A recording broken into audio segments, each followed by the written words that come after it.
कहानी की शुरुआत होती है लॉस एंजलिस से। साल 2030 में एक बंदा पागलों की तरह भाग रहा था। वो बहुत डरा हुआ था। पूरा शहर उसको मारने के लिए उसके पीछे पड़ा था। यहाँ तक कि प्राइवेट कार्स के ड्राइवर्स भी सिर्फ उसी को मारने के लिए उतर आए थे। बड़ी मुश्किल से वो एक गरीब औरत के घर पहुँचता है। औरत कहती है, तुम यहाँ क्या कर रहे हो? वो आदमी चाकू निकालता है और कहता है, अगर एक लफ्ज भी मुँह से निकाला तो तेरी आंखें निकाल के उसे गोटियाँ खेलूंगा, बस चुप रहना। थोड़ी देर बाद जैसे ही औरत को मौका मिलता है, वो एक नेलगन निकाल के उसे मार देती है और 2 आराम से लात भी मारती है, ये चेक करने के लिए कि सच में मर गया है या नहीं। तभी अचानक कुछ लोग वेपन्स लेकर अंदर आते हैं। जब वो आदमी को मरा हुआ देखते हैं तो उन्हें दुख होता है कि औरत ने उसे पहले ही मार डाला। फिर औरत मरे हुए आदमी का एक कार्ड उठाती है और अपने बेटे से कहती है, आखिरकार हम अमीर बनने वाले हैं। वो कार्ड तोड़ती है और कुछ ही मिनटों में पुलिस अंदर घुस आती है। साथ में एक रियलिटी शो की टीम होती है और अनाउंस होता है कि वो औरत $2 मिलियन जीत गई है। फिर पता चलता है कि ये एक गेम है जिसमें लाखों लोग हिस्सा लेते हैं। हर दिन एक रैंडम आदमी चुना जाता है पैसा जीतने के लिए। अगर सूरज डूबने से पहले कोई उस आदमी को मार दे तो इनाम मारने वाले को मिलेगा, और अगर कोई नहीं मार सका तो इनाम उसी आदमी का रहेगा। लेकिन शर्त ये है कि कोई आग वाली हथियार जैसे पिस्टल या राइफल यूज नहीं कर सकता। उसी दिन हमें एक लड़की दिखाई देती है जिसका नाम है कैटी। एक नाकाम एक्ट्रेस किस्मत आजमाने लॉस एंजलिस आई है ऑडिशंस के लिए। उसके साथ बैठी औरत कहती है, तुम बड़ी मासूम लगती हो, अपना ख्याल रखना बेटा, यहाँ लोग चोर हैं। कैटी कहती है, शुक्रिया नसीहत का,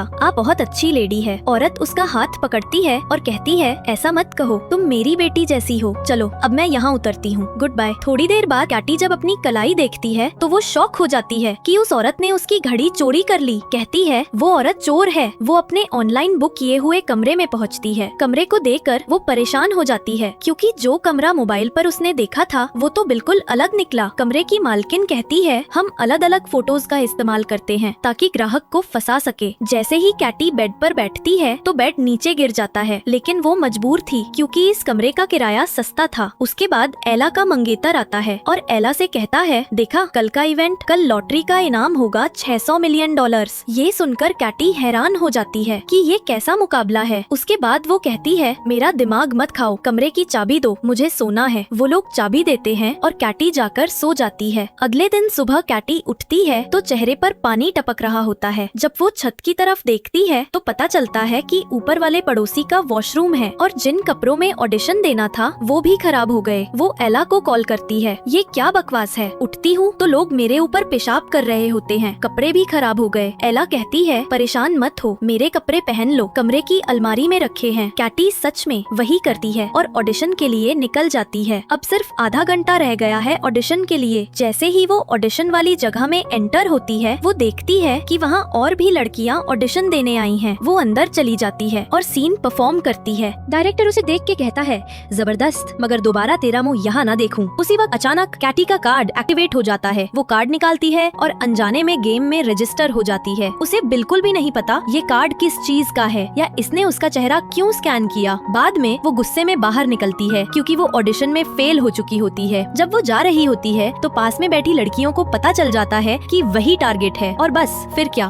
पहली लड़की कुर्सी उठाती है और सीधी अपनी दोस्त के सिर पर मारती है। दूसरी लड़की को एक जूता नजर आता है, वो फौरन उसे उठाती है और झपट कर मार देती है। कैटी चीख मार के भाग जाती है, लेकिन असली समस्या तो तब होती है जब वो एक कराटे ट्रेनिंग हॉल में छुपने के लिए घुस जाती है। अब जाहिर है सारे कराटेबाजा लड़के उस पर टूट पड़ते हैं और वो बेचारी अकेली सबके बीच में पिट रही होती है। कप्तान कहता है, उसे सिर्फ मैं मारूंगा। फिर वो उसे उठाता है, घुमाता है और दीवार में दे मारता है, जिससे वो लड़कियों के जिम में गिर जाती है। जैसे ही सबको पता चलता है कि वही विनर है, सब उस पर चढ़ दौड़ते हैं। वो कराटे वाले भी पहुंच जाते हैं और सब लड़ रहे होते हैं कि उसे कौन मारेगा। आखिर में कोच उसे गर्दन से पकड़ता है और कहता है, उसे सिर्फ मैं मारूंगा। और जैसे ही वो मारने लगता है तो अचानक नोएल वहाँ आ जाता है और कोच के कंधे पर घूसा मार के उसे दीवार में दे मारता है। फिर वो लड़की से कहता है, डरने की जरूरत नहीं, मैं बॉडीगार्ड हूँ और अगर तुम मुझे 10% इनाम में से दोगी तो मैं तुम्हें बचा लूंगा। उसने कहा, ठीक है भाई, तुम्हें पूरा इनाम भी दे दूंगी, बस बचा लो। नोवेल उसे अपनी कमर से बेल्ट के जरिए बांध लेता है ताकि उसे बचा सके। फिर वो सारे दुश्मनों को मार गिराता है। तब एक कमजोर सा लड़का आता है। नोवेल उसे कहता है, देख, अगर मैंने तुझे मारा तो मुझे ही तरस आ जाएगा, 3 तक गिनती करूंगा, अगर नहीं भागा तो तू गया। वो लड़का तुरंत बोला, अरे सर, सलाम है आपको, और भाग जाता है। फिर वो दोनों बिल्डिंग से निकलते हैं और पता चलता है कि हर 15 मिनट बाद एक ड्रोन उसे ट्रैक कर रहा है ताकि ताकि बाकी प्लेयर्स को उसका लोकेशन मिलता रहे। उन्हें एक गाड़ी मिलती है, वो उसे लेकर वहाँ से फरार हो जाते हैं। लड़की नोएल से कहती है, ये कैसी गेम है जिसमें लोग मुझे मारने के पीछे पड़े हैं, मुझे इस गेम से निकलना है, कोई ना कोई हल निकालो। नोएल कहता है, हल सिर्फ एक है, तुम्हें शहर के लोगों से बचना होगा। अगर तुम निकलोगी तो मैं भी अपने 10% से हाथ धो बैठूंगा। लेकिन फिर उसे शक होता है कि नोएल शायद उसे मार दे और खुद इनाम ले ले। पूरा शहर उनके पीछे होता है। वो दोनों सेफ्टी हेलमेट पहन लेते हैं। तभी अचानक गाड़ी में एक लड़की घुस जाती है। वो चाकू निकालती है और उसे मारने की कोशिश करती है। नोएल कहता है, तुम गाड़ी चलाओ, मैं इसे देखता हूँ। फिर लड़की के सर कुछ जोर से पकड़ता है। नोएल उसे एक जोरदार लात मार के गाड़ी से बाहर फेंक देता है। लेकिन आगे चलकर गाड़ी खराब हो जाती है और लड़की नीचे उतरती है और भागने लगती है। नोएल उसे पकड़ लेता है। वो कहती है, सच सच बताओ, तुम मुझे मार के इनाम लेना चाहते हो ना? नोएल कहता है, बिल्कुल नहीं, मैं तो तुम्हें बचाना चाहता हूँ। तब पुलिस वहाँ आ जाती है तो लड़की फौरन नोएल से कहती है, पकड़े जाने से पहले कुछ कहना है। फिर वो पुलिस के पास जाती है शिकायत करने, मगर तब उसे अंदाजा होता है कि पुलिस भी असल में उसे मारने आई है। नोएल फौरन आके उसे बचाता है और वो पुलिस को चकमा देकर भाग जाती है। वो एक मैगजीन से अपना चेहरा छुपाती है। फिर जैसे ही वो कार्ड्स देखती है, पता चलता है कि ड्रोन ने उसकी लोकेशन शेयर कर दी है और जितने भी लोग आसपास होते हैं समझ जाते हैं कि खिलाड़ी यही है। सब अपनी गन्स निकालते हैं और उसकी तलाश शुरू हो जाती है। वो एक वैक्स म्यूजियम में जाकर छुप जाती है और खुशकिस्मती से कोई उसे वहाँ नहीं देख पाता। थोड़ी देर बाद एला उसे कॉल करती है और पूछती है वो कहाँ है। वो कहती है, मुझे पता है, कपड़े पहुँचाने में देर हो गई, मजबूर थी। एला कहती है, कोई बात नहीं प्यारी, बस अपना लोकेशन तो बता दो। वो कहती है, मैं अभी म्यूजियम में हूँ, बस किसी को बताना मत। और अभी 1 मिनट भी नहीं गुजरा होता कि एला और डेजी आ जाते हैं। एला उसे मारने की कोशिश करती है। लड़की खुद को बचाने के लिए एक डंडे से वार करती है। वो दोनों से जान छुड़ाती है और फिर उन दोनों के पीछे म्यूजियम का दरवाजा बंद कर देती है। लोगों ने उसे देख लिया। वो फौरन बस से उतरते हैं ताकि उसे मार सके, लेकिन नोएल वहाँ पहुँच जाता है और उसे वहाँ से ले जाता है। कैटी कहती है, मुझसे नाराज मत होना, मैं समझी तुम मुझे मार दोगे। नोएल कहता है, अब ये नाराजगी का वक्त नहीं। 3 मिनट बाद ड्रोन फिर से लोकेशन देगा, सब नीचे आ जाएंगे। कैटी कहती है कि हमें कोई बॉम्ब प्रूफ पनाहगा चाहिए जहाँ हम छुप सकेंगे। नोएल कहता है, मिल गई। वो लोग एक बंदे जैक के पास जाते हैं, जिसके पास अपने घर में एक सीक्रेट शेल्टर होता है। लेकिन जैक समझता है कि ये लोग चोर हैं और घर लूटने आए हैं। नोएल उसे समझाता है, भाई चोर दरवाजे से आते हैं क्या? इतने में पीछे से एक बस आ जाती है जो लोगों से भरी होती है। टाइम कम होता है तो वो लोग जैक को धमकी देकर अंदर घुस जाते हैं। उससे शेल्टर का पासवर्ड मांगते हैं और जैसे ही वो अंदर जाते हैं लोग घर पर हमला कर देते हैं। तो कैटी जैक को तीर मार देती है ताकि वो बेहोश हो जाए और किसी को पासवर्ड ना बताते हैं। और अब नोएल और कैटी आपस में बात करने लगते हैं। कैटी अपनी नाकाम एक्टिंग की कहानी सुनाती है और कहती है कि अब मेरा कोई भविष्य नहीं। फिर वो नोएल से पूछती है कि तुम हमारी मदद क्यों कर रहे हो? नोएल कहता है कि मेरे लिए सबसे अहम है लोगों की जान बचाना, पैसे मेरे लिए कुछ मायने नहीं रखते। इतने में एला और डेजी भी वहाँ पहुँच चुके होते हैं। एला जैक को उठाती है और मारने लगती है ताकि वो होश में आए। फिर उसे उठाकर स्विमिंग पूल में फेंक देती है। वो होश में आ जाता है और एला उससे पासवर्ड ले लेती है। नोएल और कैटी अंदर बहुत डर जाते हैं। नोएल एक दोस्त को कॉल करता है और कहता है कि इन सब लोगों के मोबाइल हैक करके उड़ा दो। दोस्त वाकई फोन्स को हैक करता है और ब्लास्ट कर देता है। सब जख्मी हो जाते हैं। ये मौका देखकर नोएल और कैटी वहाँ से निकल जाते हैं। लेकिन नोएल देखता है कि एक आदमी जल रहा है। वो पानी डालता है और अपने पैर से आग बुझाने की कोशिश करता है। वो आदमी कहता है कि भाई आराम से, मेरी टांग तोड़ दी तुमने। बाहर निकलते ही उनका सामना एक बख्तरबंद गाड़ी और ट्रेन गार्ड्स से होता है। गार्ड्स कहते हैं कि कैटी हमारे साथ चलो वरना हम तुम्हारी लाश ही ले जाएंगे। कैटी कहती है कि ठीक है, लेकिन मेरा बॉडीगार्ड भी साथ जाएगा। गार्ड्स वहाँ जाते हैं और वो सब गाड़ी में बैठ जाते हैं। कैटी कंफ्यूज रहती है कि आखिर वो लोग जा कहाँ रहे हैं। गाड़ी उन्हें एक एजेंसी के हेडक्वार्टर ले जाती है जहाँ उनकी मुलाकात लुइस से होती है, जो एजेंसी का लीडर है। लुइस कहता है कि मैं हैरान हूँ कि तुम अब तक जिंदा कैसे हो। अक्सर लोग तो 15 मिनट में मर जाते हैं, लेकिन तुम सेफ हो। यहाँ तुम्हारी हिफाजत मेरी जिम्मेदारी है, लेकिन मुझे इनाम का 30% चाहिए। कैटी उसकी बात मान लेती है। फिर वे सब मेडिकल चेकअप के लिए क्लिनिक जाते हैं ताकि अपने जख्मों का इलाज करवा सके। इस दौरान कैटी नोएल को अपनी कहानी सुनाती है। वो कहती है, मेरे पापा ने मुझे छोड़ दिया, मम्मी बीमार है, तभी से मैं कोई भी काम करती हूँ ताकि इलाज के पैसे जमा कर सकूँ। मैं यहाँ सिर्फ ऑडिशन देने आई थी, लेकिन वो भी फेल हो गया। नोएल कहता है, मैं एक वक्त फौजी था और लुइस जो अभी बाहर है वो मेरी टीम में था। एक बार मैंने एक मिशन से इनकार कर दिया जिसकी वजह से पूरी टीम मर गई, बस लुइस बचा और तभी से वो मुझसे नफरत करता है। तभी एक लड़की आती है और कैटी से कहती है, लुइस तुम्हें सूरज डूबने तक एक सुरक्षित जगह पर ले जाएगा ताकि तुम जीत सको, बस अपना चेहरा इस डिवाइस पर रख दो। ये डिवाइस इसलिए था ताकि एक खास मास्क बनाया जा सके जिससे कोई भी उसे पहचान न सके। और वाकई में मास्क बन गया, एक बूढ़े आदमी का मास्क। लेकिन नोएल को कुछ अजीब सा महसूस हो रहा था। उसने कहा, मुझे लग रहा है लुइस तुम्हें अकेले में मारने का प्लान बना रहा है ताकि वो अकेला इनाम ले सके। लेकिन कैटी को उसकी बात पर यकीन नहीं आया। उसी वक्त लुइस अंदर आता है और दोनों को गैराज में ले जाता है। वहाँ लुइस कहता है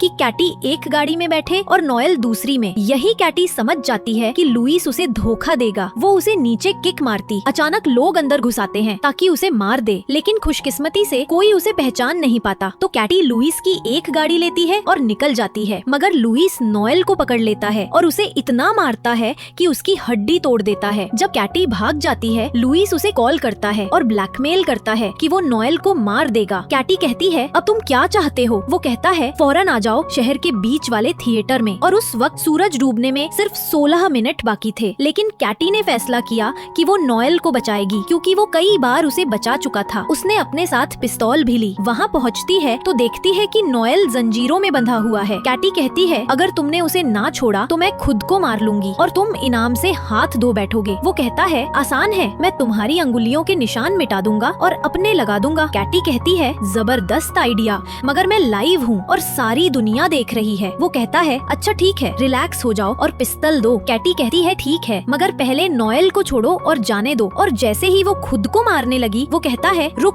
जाओ, मैं उसे छोड़ रहा हूँ, ये लो चाबी। और फिर कहता है, अब आराम से मुझे पिस्तल दो। कैटी कहती है, मुझे यकीन था कि तुम्हारे दिल में रहम है, ये लो पिस्तल। मगर अचानक उसे एक जोरदार किक मार देती है। लेकिन लोग अंदर घुस आते हैं और नोएल को बचाने से पहले कैटी को घेर लेते हैं। नोएल खुद को आजाद कर लेता है और लुइस से लड़ने लगता है ताकि वो कैटी को मार ना सके। अब सूरज डूबने में सिर्फ 4 मिनट बाकी रह गए थे। इसी वक्त एक और ग्रुप अंदर आ जाता है और कैटी खुद को बड़ी मुश्किल में पाती है। वो थिएटर से भागती है ताकि कहीं सुरक्षित हो सके, लेकिन लोग पीछे पड़ जाते हैं। लुइस को जोरदार मुक्का मारता है। फिर वो थिएटर का सेट तोड़ता है ताकि कोई कीटी के पीछे ना आ सके। मगर लुइस के आदमी मानव सीढ़ी बनाकर उसके पीछे आ जाते हैं। लुइस इस तक पहुंच जाता है और उसका गला दबा लेता है। कहता है, तुम्हारी मौत मेरे हाथों होगी। मगर कीटी फिसल जाती है और एक लोहे की रड से लटक जाती है। और कीटी ने लुइस की जेब में मौजूद ग्रेनेड की पिन अपनी चाबी से निकाल ली। वो नीचे गिरती है और ग्रेनेड फट जाता है। लुइस मर जाता है और मुकाबले का समय खत्म हो जाता है। जब वो हवा में लटकी होती है, लोग उसे बचा लेते हैं क्योंकि वो इनाम जीत चुकी होती है। इसके बाद जोनी आता है और उसे इनाम देता है। खुश नसीब लड़की ने इतिहास की सबसे बड़ी रकम जीत ली। 3 अरब 600 मिलियनर दिन गुजरे हैं और वो बड़ी बड़ी कंपनियां खोलती है, बच्चों के लिए पनाखा गाहें बनाती है, गरीबों की मदद करती है और सबसे खूबसूरत बात, उसने नोएल से शादी कर ली और उसके साथ खुशहाल जिंदगी बिताने लगी।